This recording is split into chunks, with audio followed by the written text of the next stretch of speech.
Hola, buenas tardes a todos y todas.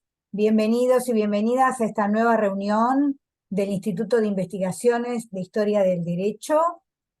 Hoy vamos a hablar sobre la nueva historia del derecho, enseñanza, investigación y divulgación. Un tema que nos convoca muchísimo a todos los que enseñamos historia del derecho y tenemos que dar batalla continuamente a favor de nuestra disciplina. Y hoy esta charla estará a cargo de nuestra querida amiga Ana Brisa Oropesa Chávez y Carlos Becerril, los dos de la Universidad de Anáhuac. Voy a presentar entonces a Ana Brisa. Creo que muchos de ustedes ya la conocen porque Ana Brisa participa de nuestras reuniones y ha expuesto en reiteradas oportunidades y ha intervenido muchísimo. Ella es mexicana, es licenciada en Derecho por el Instituto Tecnológico Autónomo de México, ITAM. Es especialista en Derecho Constitucional y Ciencia Política por el Centro de Estudios Políticos y Constitucionales de Madrid. Es doctora en Historia de América por la Universidad Complutense de Madrid. Hizo estudios en letras francesas en la Universidad Nacional Autónoma de México, la UNAM. Fue becaria del Consejo Nacional de Ciencia y Tecnología, el CONACYT de México. Actualmente es miembro del Sistema Nacional de Investigadores. Su principal línea de investigación es el derecho indiano. Nos hemos conocido con Ana Brisa justamente en el último congreso del Instituto Internacional de Historia del Derecho Indiano en Huelva, es decir, que es una línea de investigación que compartimos. Específicamente, la regulación de la extranjería, la historia del derecho en México y la enseñanza de la historia del derecho, que es el tema al que hoy se va a referir. Ha sido conferencista y ponente en diversos foros, como la Escuela de Estudios Hispanoamericanos de Sevilla, el Colegio de Veracruz, la Universidad Cristóbal Colón, la Facultad de Derecho de la UNAM, e investigadora en el Archivo General de Indias de Sevilla, el Archivo General de la Nación en México y el Archivo General del Estado de Veracruz. Actualmente es subdirectora académica de la Universidad Anáhuac, Veracruz, México. Entonces, hecha esta brevísima presentación que nos imponen los tiempos del Zoom, te concedo el uso de la palabra, Ana Brisa, y después vamos viendo si se suma Carlos, y en ese caso lo presentaremos después. Así que, adelante. Muy bien, pues muchísimas gracias, doctora Viviana. Siempre, la verdad es que es un placer y un gusto poder volver a coincidir con los amigos del Instituto de Argentina y yo pues me siento muy honrada que me permita tener este espacio para discutir con especialistas y con estudiosos de la materia, pues un conjunto de ideas sobre los cuales ya hemos discutido, como usted bien refiere. No es la primera vez que vamos a hablar de este tema.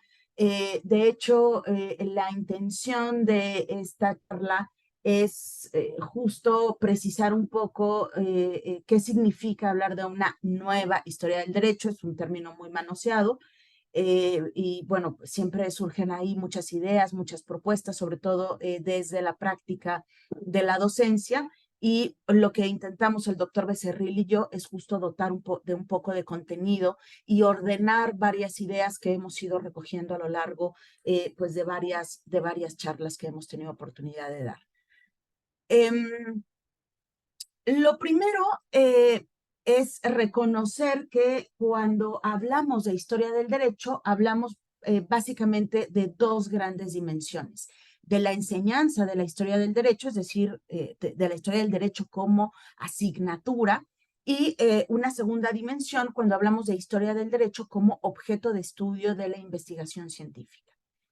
La primera acepción, la primera dimensión, la de enseñanza, a su vez se despliega en distintos rubros de análisis.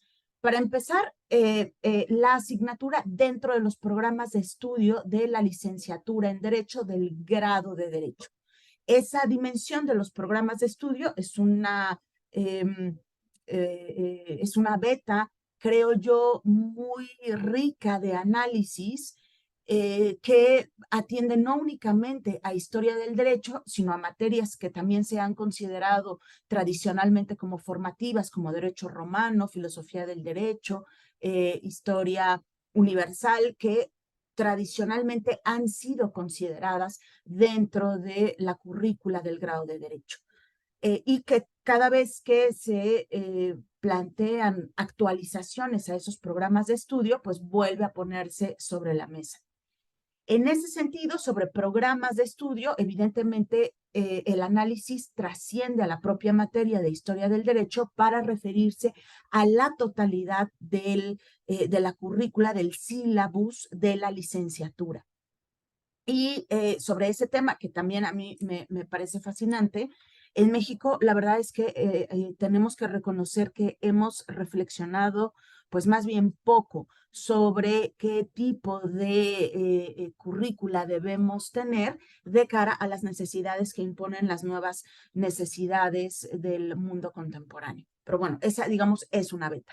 La segunda, el tema de los docentes, cómo formar desde las instituciones de educación superior al claustro docente de la licenciatura en Derecho y particularmente de los maestros de Historia del Derecho es otra dimensión digamos, se presta para el trabajo práctico, para los procesos de planeación de las instituciones de educación superior, tanto de grado como de posgrado, y también como, desde luego, como objeto de estudio, ¿no? Que cómo han sido o cuál ha sido la evolución de los claustros académicos al interior de las distintas facultades o escuelas de las instituciones de educación superior, incluso desde una óptica histórica, decimonónica, siglo XX y ya claramente siglo XXI.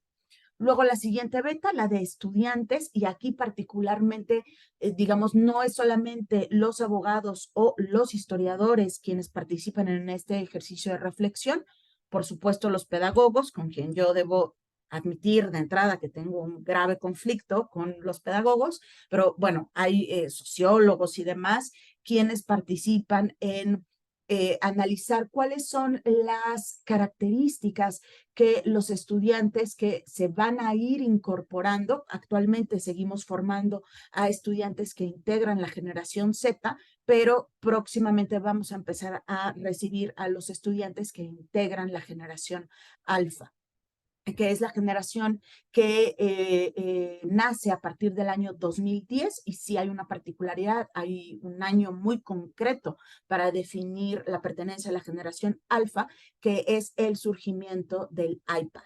Y a partir del surgimiento de este aparatito muy concreto, se define toda una generación que ha crecido con unas características muy particulares y que en brevísimos años, digamos actualmente tienen aproximadamente 13 años y menores, con lo cual estamos pensando que en no más de 5 años empezaremos a recibir estudiantes integrantes de la generación alfa, y eso desde nuestra beta de docentes, pues sí impone una reflexión sobre qué significa y cuáles son los retos formativos que tendremos que enfrentar con estudiantes que pertenecen a esta generación. La siguiente beta son los textos de estudio, que son un poco cuáles son los retos que nos imponen los clásicos, los textos clásicos contra modernos, contemporáneos. Digamos, particularmente en historia del derecho, tenemos esta posibilidad de continuar con textos que en otras materias o en otras asignaturas, pues estarían descartados. Normalmente, o sea, pienso más bien como en las asignaturas de tipo empresarial, en donde siempre se impone que la literatura formativa no tenga más allá de 5 años.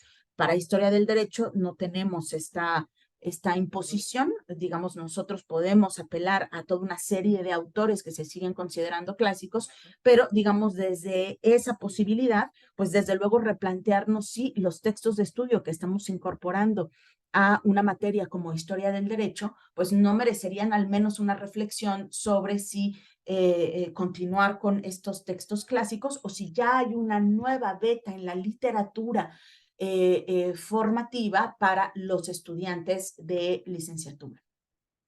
La siguiente dimensión, que es la dimensión institucional u organizacional, que son aquellas que consideran el análisis que tanto las instituciones de educación superior como los centros de investigación, las posturas que han adoptado respecto de la historia del derecho. Y esto, digamos, se une de manera muy puntual con el de programas de estudio, porque es a través de decisiones directivas de las instituciones de educación superior que desde la gestión escolar y atendiendo a criterios que no siempre, digamos, tienen fundamento en una cuestión formativa, que se ha, particularmente en México, comenzado a remover de las currículas de la licenciatura en Derecho la materia de Historia del Derecho por considerarse que no abona a la formación de los abogados bajo los criterios de perfil de egreso que han sido definidos en foros donde, por supuesto que no se invita a profesores ni especialistas de historia del derecho. Entonces, claro que es una dimensión que debe analizarse cuando se habla de historia del derecho. Y finalmente el tema de los métodos de enseñanza, la metodología de la enseñanza de historia del derecho, que tras la pandemia de COVID-19, que a todos nos impuso la necesidad de acudir a tecnologías de la información y a la necesidad de armar presentaciones, o no, o la decisión que también tomaron muchos docentes de decir, oye, yo sigo abriendo mi pantalla de Zoom y sigo hablando como si estuviese en el aula y entonces el estudiante o el grupo de estudiantes solo me ven a mí, solo me escuchan a mí y pues bajo el argumento, que ojo, es un argumento que en más de una ocasión yo misma esgrimí, que el derecho es un ejercicio de pensamiento abstracto y bajo esa tesitura lo que quiero es detonar herramientas que promuevan ese pensamiento abstracto, con lo cual voy a sacar de mi enseñanza el tema de presentaciones o de algún otro tipo de pues ayuda de herramientas digitales para promover ese pensamiento abstracto. Y la verdad es que sí es momento de plantearse si esa decisión efectivamente abona en estudiantes que cada vez son más visuales y particularmente la generación alfa, que insisto, empezaremos a recibir dentro de unos 3 o 4 años, si van a ser capaces de seguirnos, una generación que ahora está cuidada por iPads. Vamos, o sea, ese es el reto y esos son los temas que no tengo la solución, pero creo que sí es algo que se tiene que poner en la mesa de análisis. Eso, digamos, en cuanto a la primera gran dimensión, que es la enseñanza de la historia del derecho. Y ya luego está la dimensión de la historia del derecho como objeto de estudio y en ese sentido hay un análisis que se debe hacer de la propia ciencia de la historia del derecho, y ahí desde luego que caben todos los estudios que se han hecho sobre historiografía de la historia del derecho, sobre las nuevas corrientes o las líneas de investigación que actualmente se están desarrollando tanto en América Latina como en Europa y los países anglosajones sobre historia del derecho y, digamos, las dimensiones aparejadas, ¿no? La legal studies, etcétera. Y evidentemente hablar sobre los investigadores, quiénes estamos haciendo historia del derecho, quiénes hicieron historia del derecho en el pasado, junto con las distintas dimensiones que ello conlleva. Revistas, principales instituciones que han financiado de manera tradicional estudios de historia del derecho, en fin, o sea, ahí hay una beta que también pues es muy interesante de poder seguir. Cuando hablamos, insisto, de investigación de la ciencia de historia del derecho, a su vez podemos referirnos a 3 grandes dimensiones. que voy a nada más a apuntar de manera muy general. Hay diversos autores. Yo esta división la tomo de un autor belga que me ha gustado mucho cómo ha hecho esta división. Me refiero a Randall Lesafer. El doctor Lesafer se abreva de la historia del derecho internacional, a su vez de otro estudioso, Matt Craven, que desde esta división que se hace en derecho internacional, la aplica a la historia del derecho y hace esta división, concepción de, digamos, intentar resolver esta dicotomía tradicional que siempre confronta abogados contra historiadores, y si la historia del derecho es un tema de derecho o es un tema más de historia. Y en realidad lo que creo que hay es una ambigüedad en los términos. Bueno, no yo nada más, vamos, que esto es un tema sobre lo cual se ha discutido mucho y seguramente se seguirá discutiendo, porque como todos ustedes saben, pues no es una cuestión que haya sido resuelta ya. Podemos hablar de historia en el derecho, de derecho en la historia y propiamente de historia del derecho. Cuando hablamos de historia en el derecho, estamos apelando a la búsqueda de una justificación de la propia ciencia en criterios ahistóricos. Es decir, es un poco lo que sucede cuando se hace o cuando se dice que se hace derecho romano, que se investiga derecho romano. En la mayoría de los casos lo que se está haciendo es historia del derecho romano, pero cuando se intenta hacer derecho romano, lo que ocurre es que se termina haciendo en muchas ocasiones teoría del derecho, es decir, esta búsqueda de una serie de conceptos transversales que han tenido la capacidad de llegar hasta el día de hoy y de fungir como una serie de paraguas para poder explicar el desarrollo del derecho en la actualidad. Eso es hacer historia en el derecho y insisto, se termina haciendo en más de una ocasión teoría del derecho más que historia del derecho en sentido estricto.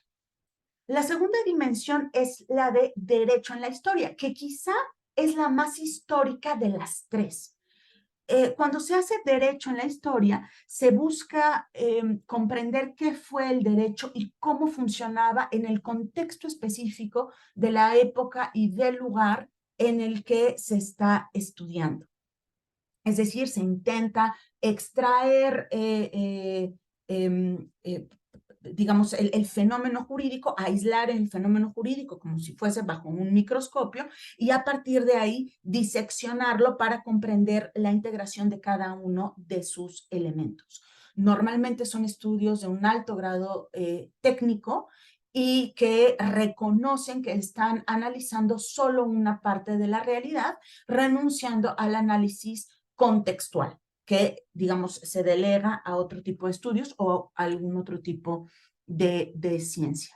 Y finalmente está propiamente la historia del derecho, que es aquella que concibe al derecho como un fenómeno histórico que tiene, desde luego, un grado de autonomía muy importante, y que, pero que no deja de reconocer que tiene una dimensión temporal. De hecho, es la típica división que se hace sobre estudios históricos sincrónicos o asincrónicos. Si estoy viendo una película en donde puedo revisar a partir de una temporalidad definida toda la serie de sucesos que se desdoblaron dentro de esa temporalidad, o si tomo una fotografía y únicamente me centro en esa imagen que capté y que, digamos, renuncia a analizar el contexto en pos de poder analizar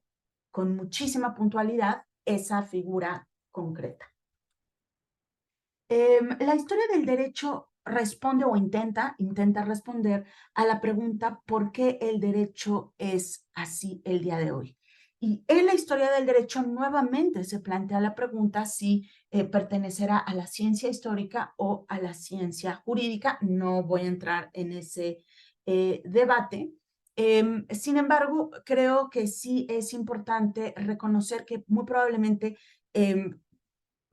ambas son válidas, vamos, depende en función de los objetivos de investigación que se están desarrollando. En algunas ocasiones habrá investigaciones que tiendan a aplicar una metodología y a obtener resultados propios de la ciencia histórica y en otras ocasiones mucho más propios de la ciencia jurídica. Seguramente se pueden plantear preguntas sobre cuál es la que más sirve o cuál es la que podría tener una mayor utilidad de cara al planteamiento inicial de esta conversación sobre qué es la nueva historia del derecho. Y yo creo que en ese sentido, pues claramente la respuesta es la tercera, o sea, hacer historia del derecho realmente. O sea, abandonar un poco la posibilidad de hacer teoría del derecho con enfoque histórico, reconocer que el derecho en la historia es una herramienta necesaria, extraordinariamente útil, pero que, digamos, para el tema de historia del derecho como tal, pues abreva únicamente en un punto muy concreto del debate. ¿Y cuál es la necesidad que en estos momentos pues podemos plantear? Tenemos necesidades formativas, tenemos necesidades también de especialización y particularmente tenemos una necesidad de aplicar todo esto que hemos recogido en los distintos debates, todo esto que hemos también concluido a través de los estudios que se han elaborado, particularmente a partir de la pandemia. Creo que tuvimos la posibilidad de tener muchos foros en los que hemos dialogado sobre incluso cómo se han desarrollado los planes de estudio. Aquí Roberto Cerón ha hecho un trabajo muy importante sobre la revisión precisamente de estos temas, digamos, históricamente, y poderlos plantear en concreto en la formación de los abogados y particularmente en los diseños curriculares de la materia de historia del derecho. El caso mexicano ya lo he referido. Al día de hoy, México está prácticamente desapareciendo la materia de historia del derecho de los sílabus de la licenciatura en derecho. Esto, desde luego, es muy complejo, tiene diversas causas.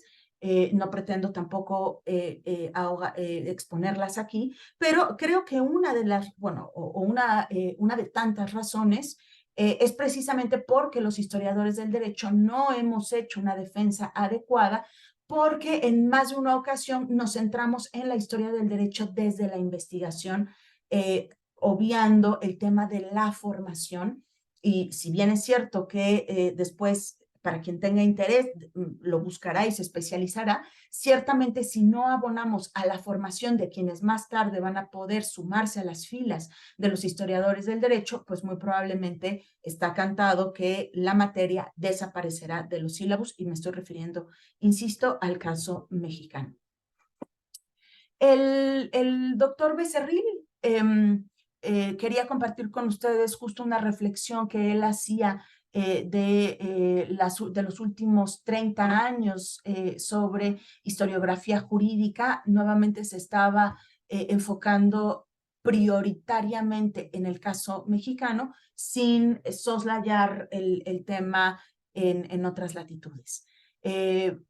De todos modos, bueno, él en una grabación ahondará más en estos temas sobre cuestiones relacionadas con historiografía y metodología. Nuevamente, esta reflexión sobre los clásicos jurídicos, que si bien es cierto que son importantes, es replantearse si estos clásicos o si tenemos tiempo de revisar la totalidad de los clásicos en asignaturas que en ocasiones duran solo un semestre de los de la universidad, o sea que en realidad son 4 mesecitos.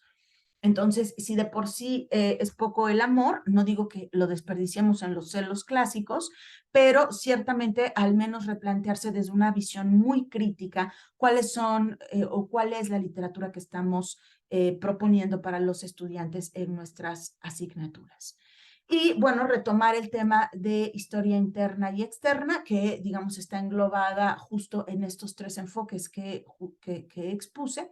y nuevamente esta propuesta que él hace sobre una historia institucional del derecho, que no toque únicamente a los actores, a los abogados, a los juristas, que no únicamente se centre en jueces, abogados y profesionales del derecho, a los pensadores del derecho, aquellos que hacen filosofía del derecho, sino que pueda centrarse en instituciones del derecho, no solamente, digamos, como cuerpos institucionales, sino en las figuras de derecho que también pueden ser sujetas de análisis.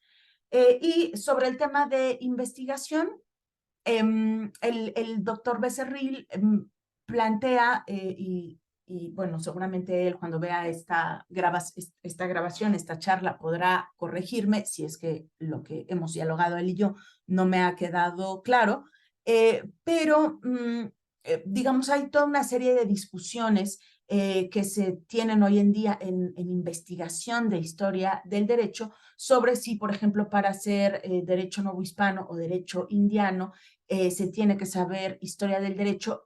A ver, la respuesta obviamente todo el mundo va a decir, sí, claro que hay que saber historia del derecho, pero más bien nos referíamos a si se requiere un conocimiento exhaustivo de la metodología jurídica y a su vez de la metodología histórica.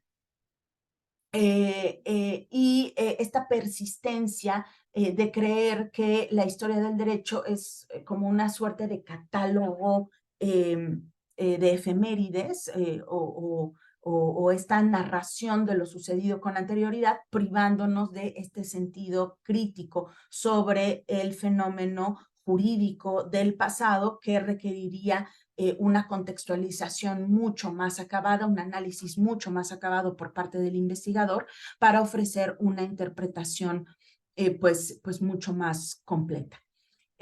Temas de competencia y de jurisdicción, que suelen ser cuestiones que los historiadores del derecho, sobre todo cuando no tienen una formación jurídica sólida, suelen mezclar mucho estos dos conceptos y nuevamente, y aquí seguramente la doctora Kluger va a estar encantada, esta necesidad de recuperar o de colocar al expediente judicial en un punto pues muy central como fuente de estudio, como fuente de derecho, porque además de elementos estrictamente jurídicos, el expediente judicial recoge toda una serie de elementos culturales, sociales y desde luego históricos, personales para hacer prosopografía, en fin, o sea, toda una serie de elementos que son necesarios. Y pues ya ahondar en aspectos mucho más especializados, como hacer historia del derecho procesal, y claro, el doctor Becerril hace una defensa de la necesidad de hacer historia del derecho procesal fiscal.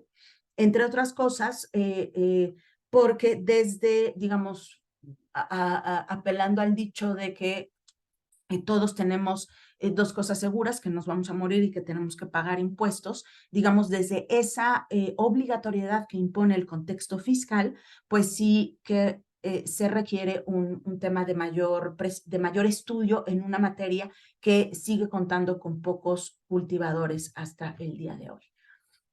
Pero, digamos, desde los temas de la novedad, son básicamente 4 ámbitos. Uno, desde la enseñanza, nuevamente insisto en ser conscientes de cuál es el perfil de estudiante que vamos a recibir en las aulas de pregrado próximamente, y eso va a imponer una reflexión sobre la metodología de la enseñanza de la historia del derecho, que además en verdad ahora puede ser un reto no solamente, digamos, desde la tradicional visión de la enseñanza, sino un reto tecnológico, cómo incorporar la inteligencia artificial, la maravilla que implica poder ahora visitar los archivos desde cualquier lugar del mundo, puesto que, claro, cuando están digitalizados, desde luego, pero incluso cuando no están digitalizados, la posibilidad de ponerse en contacto con los responsables de esos archivos para poder acortar o facilitar las búsquedas cuando acudimos a archivos, y lo mismo cuando acudimos a las bibliotecas. Una segunda dimensión que impone la necesidad de hacer una investigación de corte más internacional, y no solamente por los contenidos, o más bien no me refiero a los contenidos, sino a la posibilidad de integrar grupos de investigación transnacionales. Y la verdad es que el trabajo que ha hecho el INIDE desde el 2020 ha sido un trabajo muy importante en pos justo del fortalecimiento de redes de especialistas que están en distintas latitudes y que ha permitido que muchos de nosotros nos podamos conocer y que además podamos tener iniciativas conjuntas de investigación. Con lo cual yo aplaudo enormemente, una vez más, porque la verdad es que siempre lo digo, el trabajo que se ha hecho por parte del INIDE en este sentido. Una tercera dimensión, que es la de divulgación científica. Y aquí voy a referirme nuevamente al caso mexicano. Los historiadores del derecho hacemos muy poquita divulgación científica. Hacemos difusión científica, es decir, a través de publicaciones, foros especializados, congresos, artículos, libros. Todo eso se hace difusión científica. Pero divulgación científica, que es aquella rama que intenta acercar al ciudadano de a pie con el fenómeno de estudio, la verdad es que hacemos muy poquita. Digamos, normalmente tendemos a delegar la divulgación científica de la historia del derecho en la historia en general, a las revistas de divulgación histórica, y damos por sentado que la historia del derecho, al ser una rama mucho más especializada, pues interesará prioritariamente a los especialistas o en todo caso a los abogados, particularmente cuando esos abogados ya tienen un ejercicio dentro del poder jurisdiccional, me refiero a jueces, cuando ya, digamos, están en una posición pues muy alta. Porque también habremos de reconocer que normalmente magistrados y ministros sí que tienen un interés real y una comprensión plena de la necesidad de contar con una sólida formación histórico-jurídica para poder ejercer con mayor atino su función jurisdiccional. Digamos, para esto, ejemplos, pues tenemos muchísimos, ¿no? Paolo Grossi, que creo que todos estamos familiarizados con él, el propio José Ramón Cosío en México, y esta labor que han hecho de colocar a la historia del derecho como una pieza fundamental en la formación de jueces en México y en general en sus propias latitudes. Creo que es, sí, indispensable que voltemos a esta dimensión de divulgación. Hay que hacer más divulgación científica desde la historia del derecho.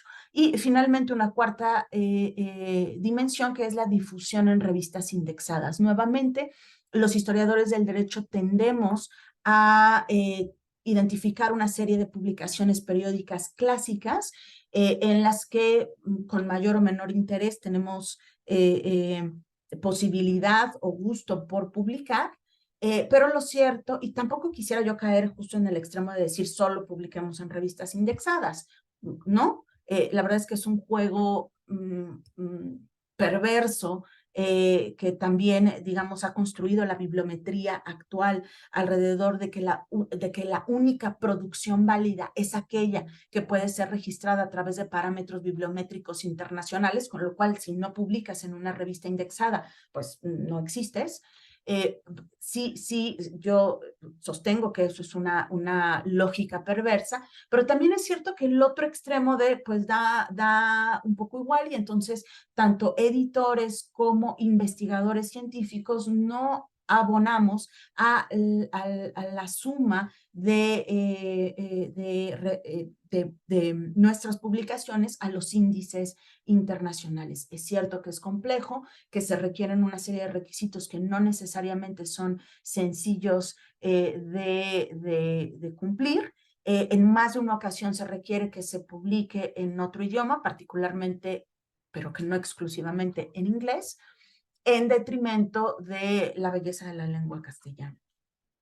Sin embargo, creo que sí también es una dimensión que debe estar comprendida cuando hablamos de nueva historia del derecho, sí, esta necesidad de sumarnos a publicaciones que se encuentren comprendidos dentro de los índices internacionales. Yo reconozco que cada una de estas dimensiones, pues, merece cada una de ellas una mesa, un debate. Sin embargo, bueno, pues yo lo que quería compartir con ustedes el día de hoy, pues era justo esta serie de reflexiones. Yo vuelvo pues lamentar y a excusarme en nombre del doctor Becerril sobre la imposibilidad de estar con ustedes el día de hoy. Y bueno, pues doctora Kluger, es cuanto. Bueno, muchísimas gracias.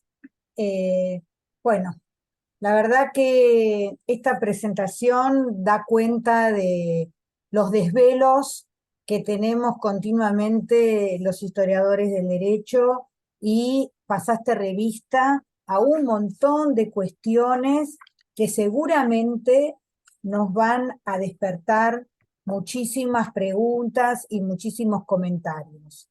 Yo tengo unos cuantos porque fui tomando nota, pero como buena anfitriona que tengo que ser, eh, abro tu exposición a la consulta, a los comentarios, a las preguntas del distinguido auditorio que tenemos hoy acá en esta reunión. Les pido que levanten la mano, así les voy concediendo el uso de la palabra. Y si no, mientras tanto, yo empiezo un poquitito a encender el avispero, ¿eh? Hay mucha controversia en todo esto, ¿no? Entre nosotros mismos que no estamos muy de acuerdo. Una de las cosas que me llamó la atención de lo que vos comentaste es que en México se han hecho pocas reflexiones acerca de si la historia del derecho tiene que estar o no en la currícula de las escuelas de abogacía.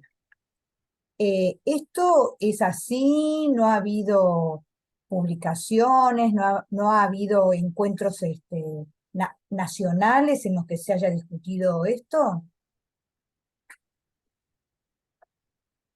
Sí, sí que ha habido, Viviana. Lo que ocurre es que se da, a ver, hay una corriente con el tema particularmente de la integración de los sílabus de la licenciatura en Derecho que atienden a una necesidad de adecuarlos a parámetros de medición, con esta premisa de que todo aquello que no se puede medir, pues no se puede mejorar y por lo tanto un poco deja de existir, ¿no?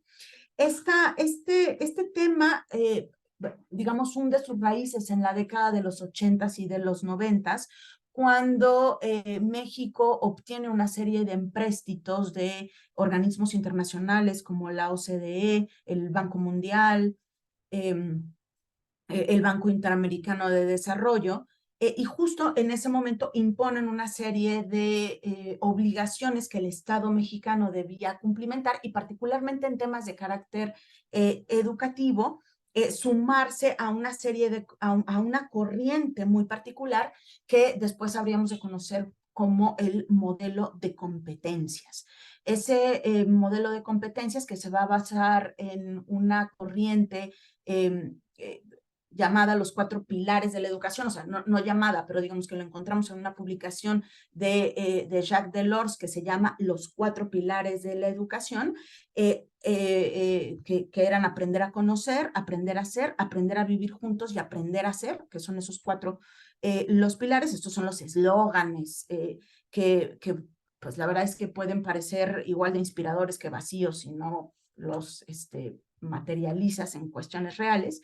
A partir de esta muy clara influencia, la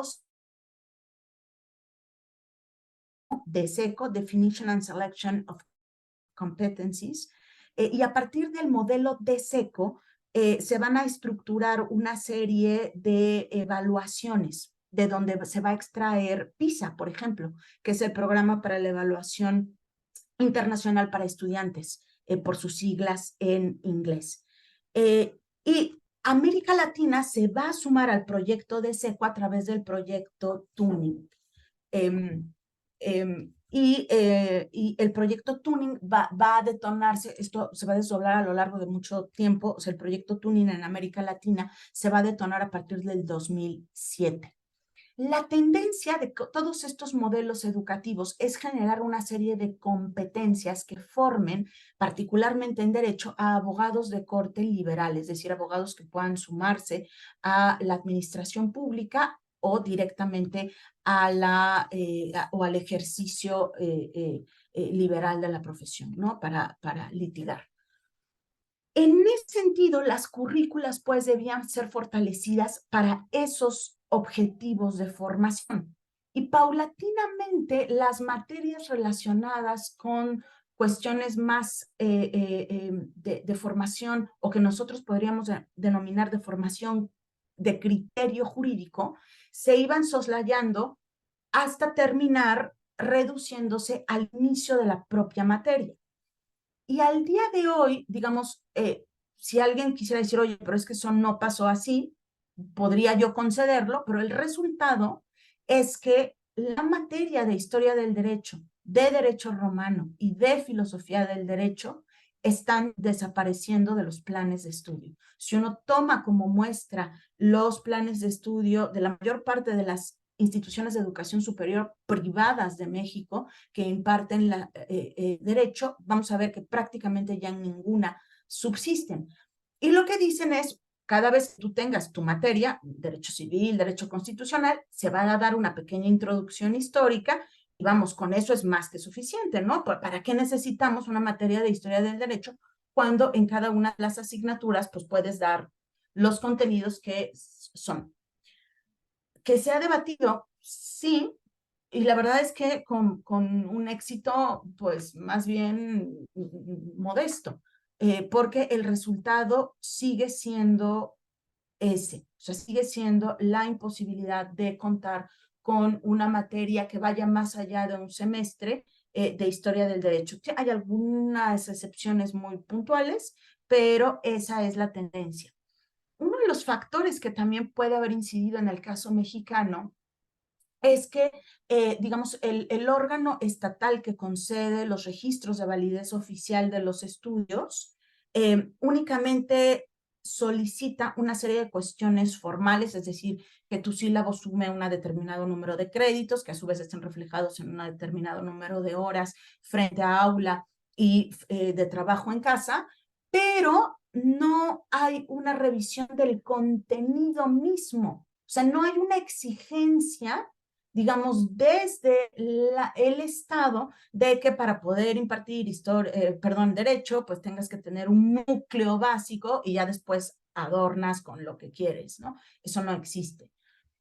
Como si, por ejemplo, puede existir para otras carreras, ¿no?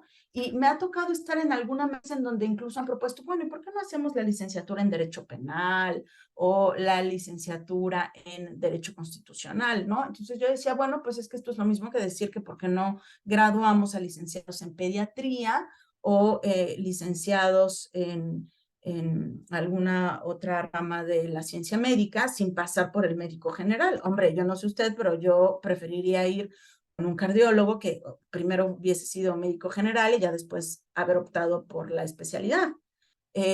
Pues yo un poco lo mismo, o sea, yo preferiría ir con un abogado que primero fue abogado general y ya luego pues optó por especializarse en penal o en constitucional o en fiscal. Pero digamos que el debate no ha llegado a esos puntos. O sea, justo esto que yo estoy planteando aquí, el debate no ha llegado hasta ahí. Con lo cual, las defensas que se han hecho de estas materias formativas han sido hechas normalmente por académicos que no siempre han tenido oportunidad de construir una argumentación que haya permitido que estas materias pues persistan, ¿no? Bueno, No sé si con eso te estoy sí, sí, contestando, sí. Viviana. A lo que dijiste vos, con lo que acuerdo plenamente, esto que comentaste que en cada asignatura se le dedica una o dos clases al desarrollo histórico, obviamente que el peligro que tiene es que quienes dictan esas unidades no son historiadores del derecho. Entonces, es muy limitado lo que pueden transmitirle al alumno, ¿no? Así que bueno, yo tengo más preguntas, pero ahí lo veo a Héctor Míguez de Argentina. Héctor, presentate un minutito y hacerle el comentario cortito a Ana Brisa. Bueno, buenas tardes. Muchas gracias por la sesión de hoy. Estoy muy interesado. Yo me dedico al derecho concursal y societario comparado, pero no soy un historiador del derecho, sino que me intereso por la historia del derecho, sobre todo para el estudio de las instituciones comerciales, ¿no? Tema en el que ya estoy incursionando en varios artículos. Yo quería aprovechar que Ana Brisa está por aquí para sugerir quizá el intercambio de un digesto electrónico sobre metodología del derecho que podamos compartir todos los interesados en la materia histórica, pero que no somos historiadores de profesión, historiadores del derecho de profesión, que podría ser útil para el enriquecimiento mutuo, aprovechando los archivos electrónicos que hoy en día tenemos, ¿no? No sé si eso, me parece interesante esa iniciativa, no sé cómo lo ves tú, ¿no? O sea, que lo construyamos, doctor.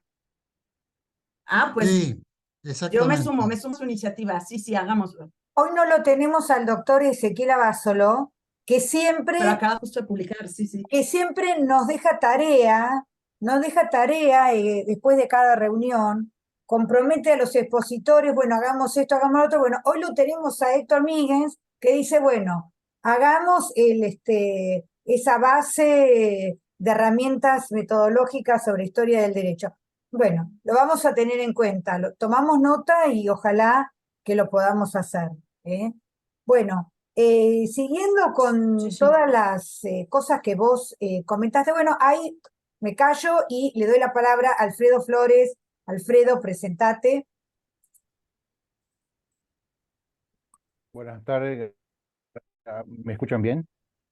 Sí, Sí. sí, sí. Sí, sí, bueno, pues es una alegría volver a ese foro que es del Instituto Argentino y además acompañando a la doctora Ana Brisa que muy bien nos presentó esa temática respecto de las varias formas de vislumbrar a la historia del derecho, ¿no? A mí me pareció muy interesante además porque recordaba en otro momento que estuvimos acá que la doctora Viviana pudo visitar a Brasil por una invitación que hicimos en marzo de ese año. Por desgracia no conseguimos que la doctora Ana Brisa, era la idea también que la doctora Ana Brisa viniese a Brasil, pero la doctora Viviana vino y nos habló respecto de, de esta cuestión de la defensa del área, ¿no? Que es una cosa que a mí me parece muy, muy importante y las palabras que la doctora Nabrisa ahora nos presentó me parece que confirman cada vez más esa preocupación que tenemos que llevar en cuenta, ¿no? Y digo específicamente sobre lo que se presentó, que me pareció muy, muy importante, porque de alguna manera, en varios momentos que durante la pandemia estuvimos hablando y participando de eventos, fue posible percibir que esa temática estaba, sobre todo esa distinción entre el tema de la enseñanza y el tema de la investigación científica. Eso estaba de alguna manera, claro, que uno sabe, pero estaba pendiente de dar una respuesta. Entonces agradezco a la doctora porque, Ana Brisa, me parece que tenemos sí algunas líneas para poder profundizar y lo único que podía yo añadir en el sentido de tal vez hacer alguna sugerencia para explicar el tema, para mejorar en otros aspectos. Diría, por ejemplo, cuando hablamos de la cuestión de la actuación de los agentes. De los agentes que están actuando aquí, hablamos tanto en términos de los docentes como los investigadores, ¿no? Porque a veces cuando uno pone la atención en el tema de tratar del objeto del fenómeno, sería interesante también, de alguna manera, que si fuese posible, lo que el campo en sí mismo, el campo, el conjunto, en esos foros, lo que estamos nosotros presentando, lo que nosotros estamos generando, ¿no? Y profundizar, por ejemplo, cuando miramos a la actuación, a los agentes, algunas cosas que fueron presentadas por la doctora Ana Brisa, que se podía, como digo, se podía decir la misma cosa con otras palabras. Una cuestión también que tiene que ver con la generación es el fenómeno de cómo se da la producción del conocimiento y la producción y la reproducción de materiales de enseñanza y creación de sílabus.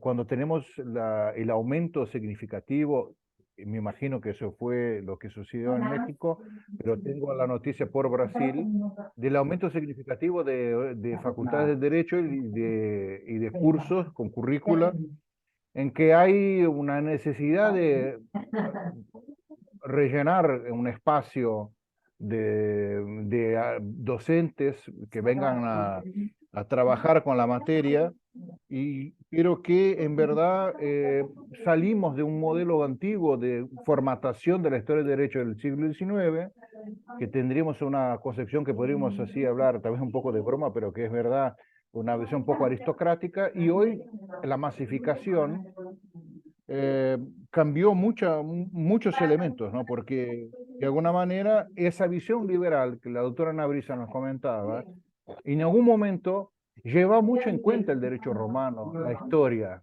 en fines del XIX, por ejemplo.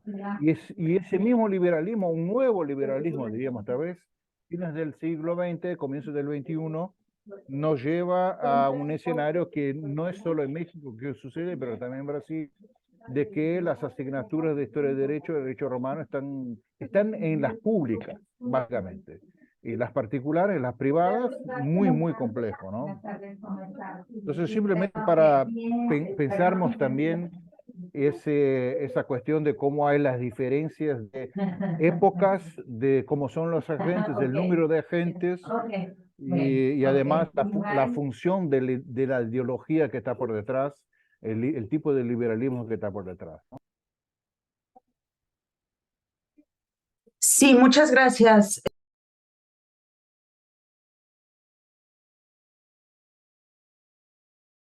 No escuchamos, papá. Perdón.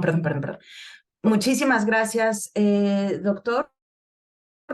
Usted y yo ya hemos tenido la oportunidad de dialogar en más de una ocasión sobre estas cuestiones. Sí, tiene usted razón, haremos con mucha mayor claridad la división entre docentes e investigadores. Ciertamente el perfil es pues dramáticamente distinto, y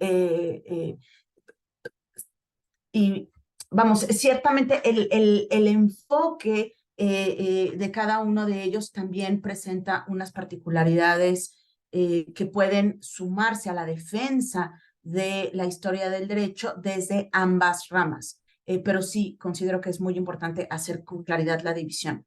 En cuanto al otro aspecto que aborda, fíjese que curiosamente en 1977 la doctora María del Refugio González hacía un análisis de cuál era el estado de la materia de historia del derecho, y ella en ese momento percibía que la materia florecía justo en las universidades privadas, en detrimento de la pública.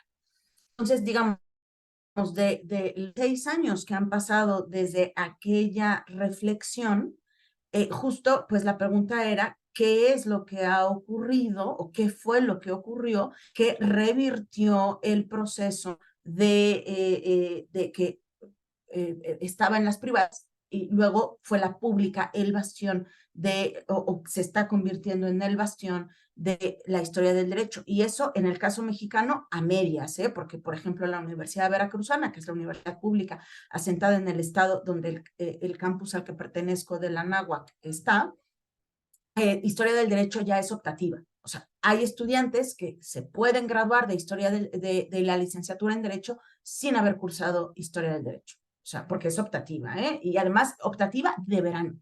O sea que, es como la más difícil de las optativas.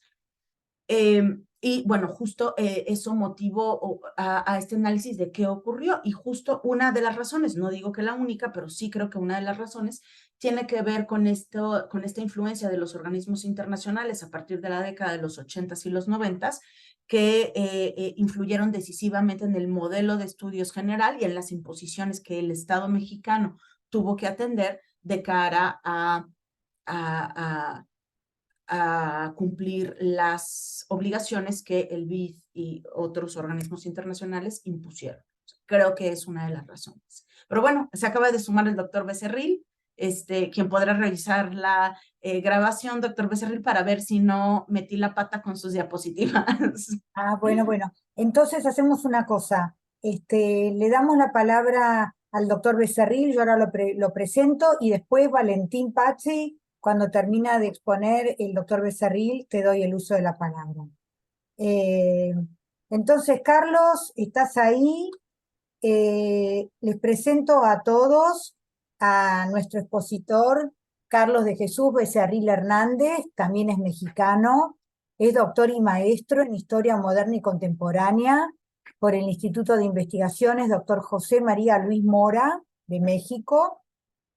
Es maestro en Derecho Fiscal y licenciado en Derecho por la Universidad de las Américas de Puebla, México, diplomado en Cine Mexicano, otorgado por la Cineteca Nacional de México, ha recibido varios premios por sus investigaciones, es profesor investigador de tiempo completo en la Facultad de Derecho de la Universidad Anáhuac de México, es miembro del Sistema Nacional de Investigadores Nivel 1, es director editorial tanto de la revista Iuris Tantum, cuyo consejo editorial tengo el honor de integrar, como del consejo editorial de la Facultad de Derecho de la Universidad Anáhuac, México. Así que, Carlos, bienvenido, es un gusto tenerte acá, así que adelante, el piso es tuyo. Ay, gracias por esperarme. Les prometo que no será gran cosa. Lo haré más rápido de lo que piensan. Estaba yo en una reunión muy importante. Pero sí, a ver, tenemos esta cuestión que Ana Brisa Oropesa ya planteó seguramente de manera excepcional. Es la mayor experta en enseñanza de historia del derecho en nuestro país. Y yo quisiera hablarles un poco de cómo esta historiografía jurídica mexicana ha premiado en términos de cómo funciona, cómo se está investigando. Tenemos diversos trabajos que he dividido desde 1990 hasta 2023, de acuerdo a un trabajo que en 1990 publicó María del Refugio González, que se llama Historia del Derecho, Historiografía y Metodología, donde los autores hacían un balance de cómo estaba la disciplina en ese momento. Cuando yo me puse a analizar esto, señalaba que la mayor parte de lo que hacen en Historia del Derecho tiene que ver con una cuestión a veces hasta, si lo quieren ver, anecdótica de los abogados que hacen historia. Unos abogados no bien preparados en general en metodología histórica, que lo que la mayor parte del tiempo hacían era recopilar clásicos jurídicos que nos ayudan mucho, así ya no voy a las bibliotecas ni a los archivos, y de repente los ponían y ahí podemos encontrar desde Derecho Administrativo de José Morea del Castillo Velasco, Silvestre Moreno Cora y sus sentencias de los tribunales, etcétera. Era una vorágine, una explosión de cosas donde se hacían estas cosas. También encontramos historia interna con un enfoque legalista o jurídico institucional, pero que también atendía a lo que los abogados señalaban, y la mayor parte de estos trabajos no tienen una descripción de lo que es un proceso histórico, sino lo de un proceso meramente jurídico, y lo que encontraba era que explicaban la ley como si la ley fuera la expresión más importante del derecho, pero lo traspolaban un poco al antiguo régimen, a la época novohispana, donde la ley pues no es ni por asomo la única fuente del derecho. Y entonces estas cuestiones me hacían ver, sobre todo en el Instituto Mora, como ha dicho Viviana, cómo los historiadores trabajaban historia externa del derecho y cómo hilaban procesos y cómo hilaban diferentes metodologías para poder saber qué pasaba con el pensamiento jurídico, qué pasaba con los juristas, o que cuando yo mismo me atreví a hacer historia del derecho fiscal, me señalaban que no era suficiente saber derecho fiscal, sino que tenía que saber pensamiento económico y teoría económica para poder interpretar un proceso. Como señalaba o señala el máximo historiador de la economía en México, Ernest Sánchez Antiro, tú no puedes decir que no se recauda un impuesto porque la ley no está bien aplicada, sino que tienes que saber el proceso económico de Producto Interno Bruto para saber qué agentes económicos son fiscalizados o no. Y por ejemplo, esta metodología, voy a poner varios ejemplos, esta metodología mixta de la historia externa del derecho nos ha permitido entender que la hacienda pública en el siglo XIX no está quebrada. Lo que pasa es que los datos a los que recurren los historiadores de la historia interna es a la Secretaría de Hacienda, y la Secretaría de Hacienda reporta lo que ha recaudado, pero cuando nos vamos al desempeño económico resulta que la Secretaría de Hacienda no puede cobrar a los grandes contribuyentes, y entonces esos saldos no entran a la hacienda pública, y cuando llegan periodos de excepción como el Segundo Imperio Mexicano que he estudiado, de pronto tenemos un montón. En 3 meses recaudan lo que en un año no han podido. Y uno se pregunta, ¿qué ha pasado? Claro, no son agentes económicos que se dejen fiscalizar rápidamente.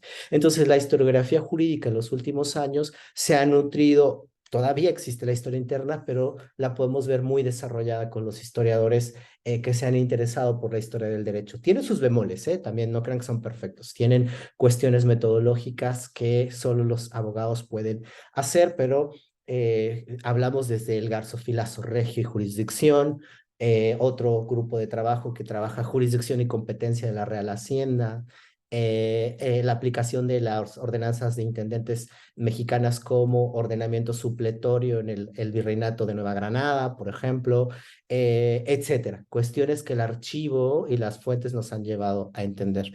Segundo, de nuestras diapositivas, le podemos mover para que termine yo rapidísimo, y que termine la nueva historia institucional del derecho, que es esta que nos lleva por caminos distintos. La otra, que es la investigación, si nos vamos más adelante, que es lo que me tocaba también exponer, es, bueno, también la investigación tiene un problema. Muchos de estos investigadores, que ya lo he dicho, bueno, eh, no lo sé. A veces los investigadores no necesariamente quieren enseñar esta historia, ¿no? Estos nuevos métodos que tenemos, que ya aquí los han visto,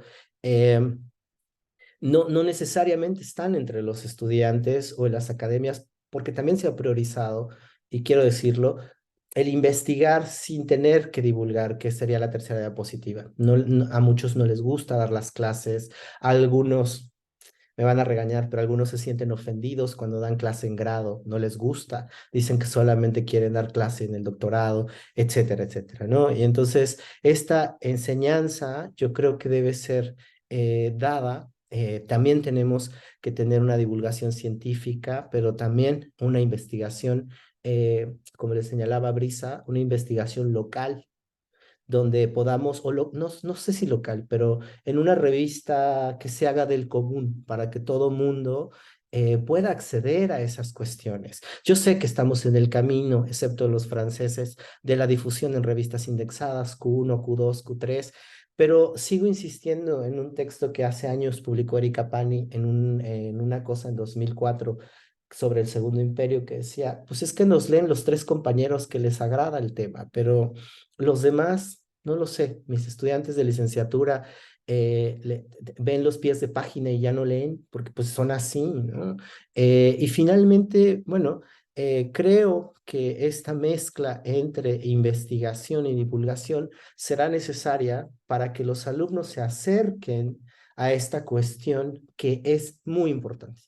Es decir, sí, yo puedo hablar de que jurisdicción y competencia no es lo mismo y recitárselos en latín del siglo XVIII, pero si nada más lo entendemos 6 personas, pues no entiendo cómo los estudiantes pueden hacerlo. Creo que lo más, y una de las cosas bien evidentes en la investigación que ha dado lo último es el expediente judicial como fuente del derecho, porque además te revela no solo lo jurídico, lo cultural, sino lo social y algo que rodea a la propia norma. Y eso nos invita a nosotros como historiadores del derecho a ver otras metodologías que no necesariamente estamos acostumbrados. Solo voy a poner un ejemplo y con eso finalizo.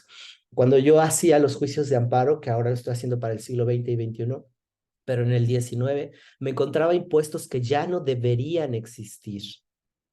O sea, en los amparos, la gente de Chiapas, por ejemplo, reclamaba el tributo indígena.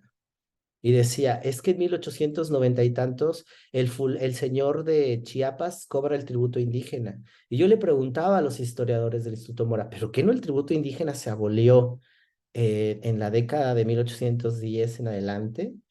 Pues el de Chiapas no estaba enterado que el tributo indígena estaba abolido.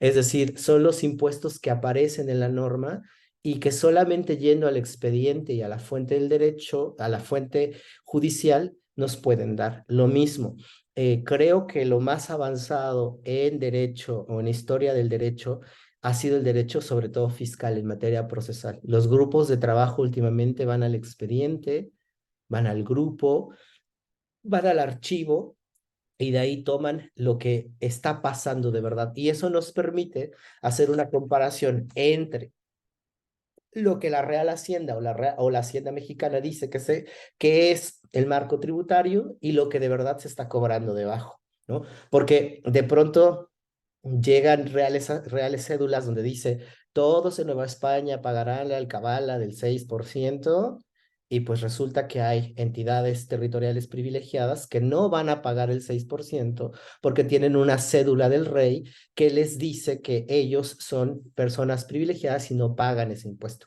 Si no lo vemos desde el proceso, parecería que en determinado momento hay uniformidad en los impuestos, y no es cierto. Hay conflicto de entes que no lo van a pagar y que se van a subir al barco y se van a ir al Consejo de Indias a reclamar que ellos no van a pagar eso porque no es algo que les incumba.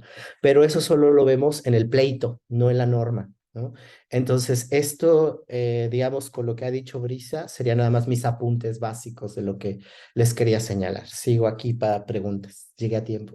Bueno, muchísimas gracias y qué suerte que llegaste. Eh, y bueno, yo tengo un montón de preguntas, había recién otra pregunta de un participante, pero quiero hacer dos comentarios en relación con lo que acabas de decir y que también algo había dicho Ana Brisa y me citaba como ejemplo. Lo que vos acabas de decir sobre esa, digamos, a veces disvalor que nosotros le damos a que se publiquen nuestros trabajos en revistas que no sean estrictamente histórico-jurídicas, realmente no ayuda a nada para nuestra disciplina, porque lo que nosotros tenemos que hacer es también destinar algunos de nuestros trabajos para que se publiquen en estas revistas, por ejemplo, en revistas de otras áreas del derecho, justamente para convencer a quienes no están tan convencidos de la importancia de nuestra disciplina. Porque es como decías vos, Carlos, nos leemos entre nosotros, pero ahora es importante abrirnos y que los demás conozcan nuestro trabajo y por qué se tiene que cultivar nuestra disciplina. Con respecto al tema del expediente judicial, yo estoy muy de acuerdo. Y el expediente judicial ha sido una fuente que han utilizado no solamente quienes venimos de la historia del derecho y quienes venimos del derecho, sino que también ha sido utilizado muchísimo por quienes vienen de la historia social, de la antropología, de la sociología, porque muchos han descubierto en los últimos años el derecho. Quienes no tenían al derecho como objetivo han descubierto el derecho. Entonces se han adentrado en el trabajo sobre expedientes judiciales. Pero ojo, los que hacemos historia del derecho, tenemos que mirar ciertas cuestiones del expediente judicial y dejar para los que hacen historia social y que trabajan también sobre expedientes judiciales, para que ellos miren otras cuestiones que, para cuyo análisis ellos tienen muchas mejores herramientas que nosotros. Nosotros podemos mirar del expediente judicial cómo fue el procedimiento, qué fuentes se citaron, el uso de la doctrina, qué fuentes existían y se deberían haber citado y no se citaban, si las sentencias estaban fundadas, si no estaban fundadas, si había apertura a prueba, si no había apertura a prueba. Pero pregunto, ¿tenemos que meternos nosotros en analizar el discurso, en estudiar a la sociedad a través del expediente judicial, o tenemos que abrevar en aquellos historiadores sociales que utilizaron el expediente judicial como fuente y que pueden escribir mucho mejor que nosotros sobre esas cuestiones? Dejo esta inquietud para que me conteste Ana o Carlos. Pues mira, yo diría en términos generales, porque esto es una discusión que es lo más rico de todo esto. En primer lugar, a ver, estamos en una carrera por indexar nuestro trabajo y que sea valorado en estas cosas Q1, Q2, Q3, Q8, lo que sea. Y eso es bien interesante, pero además bien peligroso, porque de pronto todos nosotros queremos que la universidad donde estemos nos evalúe, o que CONICET o CONACYT en México nos mantenga, etcétera, etcétera. Bueno, sí, felicidades, nada más que pues, su trabajo va a quedar ahí y de repente estamos en un proceso que no sé cómo funcione en general, pero un proceso de producción para en masa. Y entonces tú te encuentras trabajos como el juicio de amparo en materia fiscal, temas selectos del juicio de amparo en materia fiscal, más nuevas del juicio de amparo fiscal. Entonces, básicamente es reproducir lo que tenemos para que tengamos indicadores y no sé hasta cuándo eso nos dará para poder tenerlo. Digo, la divulgación es importante, hay revistas de divulgación. El Instituto Mora tiene una que se llama Bicentenario, donde ustedes pueden mandar 5 cuartillas de su tema, no piden pies de página, etcétera. El segundo, el expediente judicial.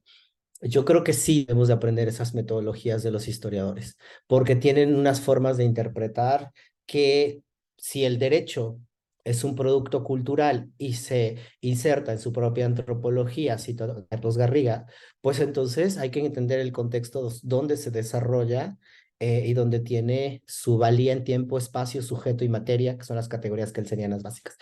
Y lo voy a decir con un ejemplo. De pronto, cuando uno ve sujetos sociales tradicionalmente caracterizados como, digamos, vulnerables, se diría hoy en día, pero en el momento son indígenas, indios en ese momento. Por ejemplo, hemos visto casos de los indios que van a litigar y como no les permiten litigar en un lugar, porque dicen que tienen otra característica, pues ellos, como conocen su entorno social, se van a litigar y piden la protección de la iglesia. Y entonces los tribunales ordinarios ya no pueden ir encima de ellos. Pero cuando uno ve eso, dice, ¿y por qué estos saben estas cosas? Pues entonces nos vemos trabajos de otros historiadores de educación de las élites indígenas, de lugares de abogados para los indígenas en México que van y estudian. Y cuando ves cómo viven en un pueblo, Daniela Marino, que se sabe todo cómo viven y cómo interponen procesos, dices, claro, es que esto es cultural. Si no entiendo cómo un indio puede litigar y sabérselo, porque en mi cabeza pienso que es un sujeto vulnerable que no sabe y que todo mundo le vulnera sus derechos, entonces voy con la consigna de que él es ese sujeto y no un sujeto justiciable activo, aunque para nosotros la mayor parte del tiempo es un sujeto justiciable pasivo, por así decirlo, creo yo.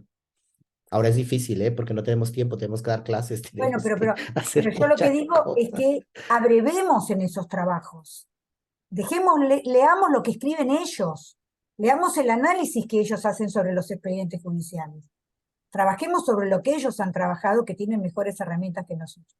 Pero bueno, Valentín Pazzi, tenías la mano levantada, no sé si todavía estás, si querés hacer tu pregunta, desmuteate por favor y presentate rápidamente.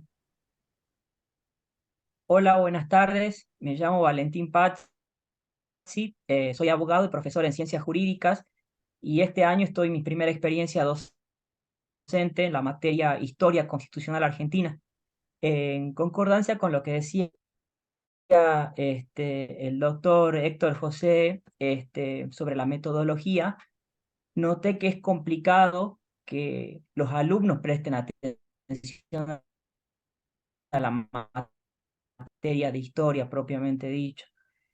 Al mediodía y les ves las caras y no tienen intención de escucharte, no tienen intención de trabajar, más que nada porque están en el primer año de abogacía y ellos ya quieren empezar a ver sentencias, empezar a trabajar con un expediente y la materia es obligatoria y está en el primer semestre. Entonces a mí se me ocurrió trabajar, por ejemplo, me tocó la parte de época hispánica, cuando trabajábamos con la organización judicial indiana. Empecé con la organización judicial, y a ir comparando cómo era la organización en el Virreinato del Alto Perú y en el Virreinato del Río de la Plata, y para que se den cuenta que nosotros no descubrimos nada. Y ahí empecé a sentir que recién me prestaban atención. Lo mismo, le mostré su primera sentencia. Ese día me gustó la clase porque los chicos sacaban fotos, nunca habían visto una sentencia. Recién tenían un mes y medio de clases. La sentencia era sobre un sobreseimiento, se confirmaba un sobreseimiento por tráfico de coca. Y en la sentencia se mencionaba una cédula de Felipe II que hablaba sobre las hojas de coca y la protección a los indios. Entonces, de esa manera yo trato de justificarle el porqué de la materia, el porqué es lo importante que tienen que estudiarla.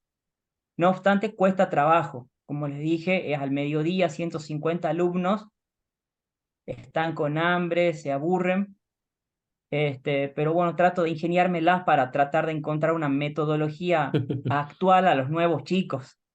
Además, le utilizo herramientas digitales como Mentimeter, Kahoot, Quizzes, para hacer algún múltiple opción o hacer lluvia de ideas al final de la clase o al principio de la clase, dependiendo del tema. Y ellos tienen que participar de su celular y es una forma de tenerlos activos y despiertos en las clases. Y bueno, eso es lo que quería compartir y muchas gracias por la primera charla que asisto. Gracias. Bienvenido. Y entre más divertida lo hagas, mejor. Sí, ¿y a qué generación? Porque además de enmarcar a los estudiantes en las generaciones, ahora tenemos que empezar a hablar de las generaciones de docentes, ¿no es cierto? ¿De qué generación de docentes es Valentín, que nos acaba de decir cuáles son las herramientas que utiliza? ¿Dónde lo Yo encuadra? nací en 1989. Ah, bueno, ahí está la Yo explicación. tengo... Muy Yo bien, nací en el Ya, 87.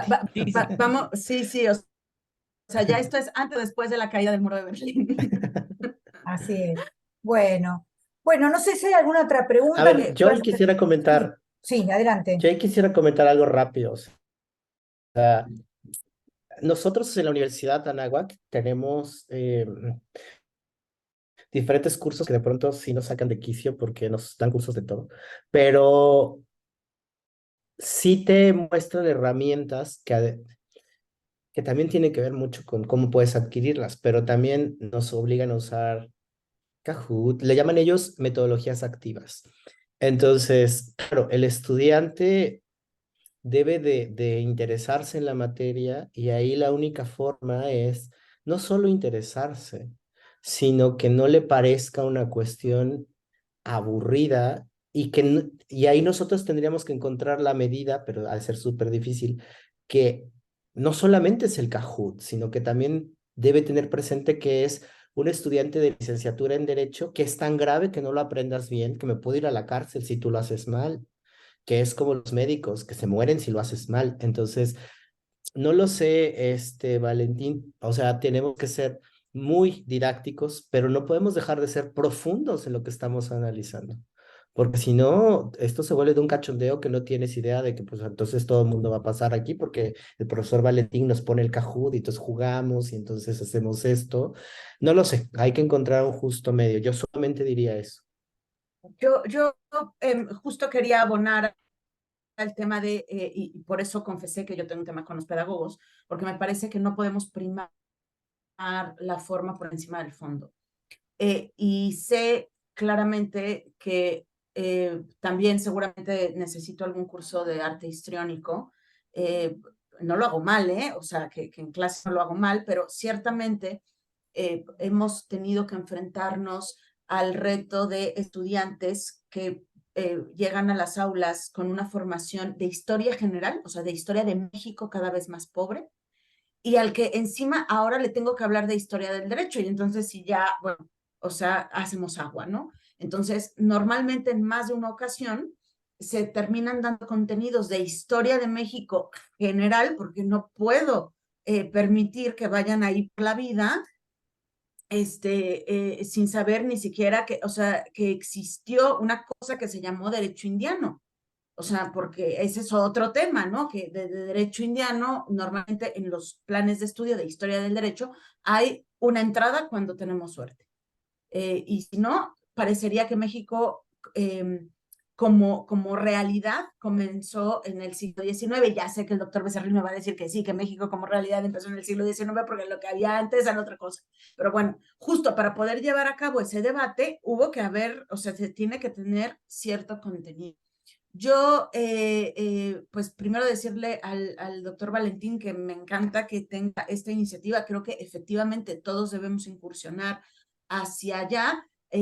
Ahora, díganle a sus estudiantes que bajen la inteligencia artificial de WhatsApp y que le pregunten a la inteligencia artificial de WhatsApp, a AI, no sé, háganles una pregunta que después ellos tengan que contestar y también puede ser divertido.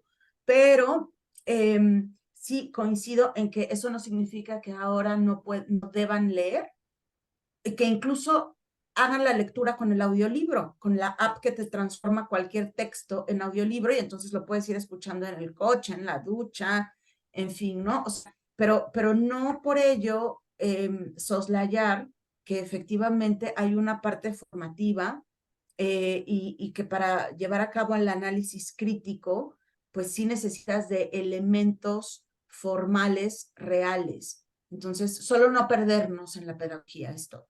Ujú. Yo estoy de Esto acuerdo es, con la doctora. yo también, y esto es algo que es una pelea constante, ¿no? Porque tal vez alguna de las cuestiones que plantean los pedagogos no es lo que más les gusta a los alumnos, porque Ana Brisa y Valentina están hablando de tal vez alumnos que se enganchan en esas herramientas, pero hay muchos alumnos que no están de acuerdo con la técnica de la pirámide invertida y que vienen y dicen, yo no vengo a la clase a escuchar a mis compañeros, yo vengo a la clase a escuchar a los maestros. Entonces, bueno, ¿hasta qué punto, no? Esto de reemplazar la clase magistral, que no por ser magistral tiene que ser un monólogo, por todos estos jueguitos o estas herramientas que a lo mejor les gustan a algunos, pero no necesariamente a todos. Ahí Valentina había vuelto a levantar la mano y ya vamos a ir cerrando, porque tenemos acostumbrado a nuestro auditorio a que nuestras reuniones duran a lo sumo 1 hora y media, y porque queremos que se queden con las ganas de más. Entonces le damos un poquito, no le damos todo. Así que Valentina, haz tu comentario y ya le damos la palabra a Ana Brisa y a Carlos para que se despidan. Gracias. También quería comentar que con la mención que hizo la doctora sobre la inteligencia artificial, hicimos un ejercicio en la clase en vivo en donde le preguntamos a ChatGPT algunas cuestiones sobre la Revolución de Mayo, y contestó mal. Entonces, en el ejercicio quedó demostrado que tienen que ir a los libros, que tienen que agarrar el programa, buscar la bibliografía básica obligatoria y estudiar de ahí. Tal cual, es así. Yo he experimentado con inteligencia artificial, he preguntado quién soy yo y el chat GPT ha dicho que no me conoce. Cuando tengo, bueno, tengo un montón de entradas. De mi marido ha dicho que es un famoso fotógrafo y ha citado cuáles son sus obras publicadas, y mi marido ni es fotógrafo, ni las obras publicadas que cita el chat existen realmente. Así que creo que lo que tenemos que hacer es poner a los alumnos a jugar con el chat, a ver, para que se convenzan de que realmente pueden meter muy mal la pata. Bueno, yo me despido, les agradezco muchísimo, muchísimo a Ana Brisa y a Carlos por haber podido tener el lujo de tenerlos acá en el instituto, en este tema que convoca tanto, que nos interesa tanto, sobre el que nunca terminamos de discutir, y agradecer a todos los presentes, a los que vienen siempre, a los que vienen por primera vez, darles la bienvenida, y nos estamos viendo la semana que viene con una charla del profesor Selander de Brasil. Así que les dejo la palabra a Ana y a Carlos para que se despidan, y yo les agradezco a todos y los veo la próxima. No, nada, Viviana, una vez agradecerte una vez más, tanto al doctor Ezequiel Abasolo, desde luego, como a la propia doctora Kluger, esta invitación en donde la verdad es que yo en lo particular pues ya me siento como en casa, ya es como la charla de la semana y está agendada, aunque no siempre tenga ocasión. Ya se sabe que la gestión escolar, como decía la doctora María del Refugio González, cuando me quejaba alguna vez y yo le decía, pero tiene sus satisfacciones, y volteó y me dijo, no te engañes, la gestión escolar, ¿qué satisfacciones puede dar? Vamos, entonces nada, yo agradezco el espacio, la posibilidad de dialogar y entrar en contacto con todos ustedes, y yo creo que el tema nos da efectivamente para esta invitación que nos hace el doctor Héctor José. Le vamos a tomar la palabra y haremos este manual de historia del derecho, que quede asentado en esta evidencia que le entramos al ruedo. Muchísimas gracias y bueno, pues nos vemos la semana que viene. ¿Sí? Pues súper. El manual de historia del derecho ya estamos haciéndolo, ya estamos en un seminario, o sea que hoy tengo una reunión en la tarde para ver los últimos, el capítulo 8 antes de llegar al siglo XXI. Pero sí, a ver, yo soy de la idea de que, y lo digo así para cerrar, desde que llegué a los centros públicos de investigación en México, y recuerdo mucho a mi director de tesis del momento, el doctor Jauregui, que me dice, pero bueno, pues aquí puedes decir lo que quieras, pero afuera nadie te conoce. Entonces, como sigas escribiendo, pues tendrás una carretilla de libros y no vas, me dijo, lo importante es tu carretilla de libros y formar estudiantes y formarlos para que ellos tengan interés, porque si no, la carretilla nadie la va a leer, ¿eh? Entonces, yo creo que deberíamos de hacer lo que hacen los colegas, explicar, no cuesta bajar los conceptos, hacer cuadros, documentos, todo esto que yo entiendo. La gestión académica es bien pesada. La doctora Ana Brisa dirá, claro, pero tú no haces gestión académica, lo cual es cierto y lo agradezco y soy muy afortunado. Pero sí entiendo que a veces las instituciones, y ahí deberíamos tomar las cosas como sindicato mexicano o sindicato peronista y decirles, a ver, necesitamos hacer esto, o sea, ¿qué quieres? Que te forme, y ya lo dijo la doctora Ana Brisa, que te forme técnicos que sepan cómo hacer las cosas, o quieres juristas que sepan interpretar la norma. Tú dime, si me vas a pagar lo mismo, yo hago lo que tú quieras, pero tú dime exactamente qué queremos. Y yo creo que lo que todos aquí queremos son juristas que, además de que conozcan la norma, la interpreten y pues no se desentrañen qué es una norma en un tiempo y espacio determinados. Eso es ser un abogado en todo el sentido de la palabra. Pues nada, a trabajar. Bueno, muchas gracias a todos. Nos vemos la semana que viene. Chao. Hasta luego. Chao, chao.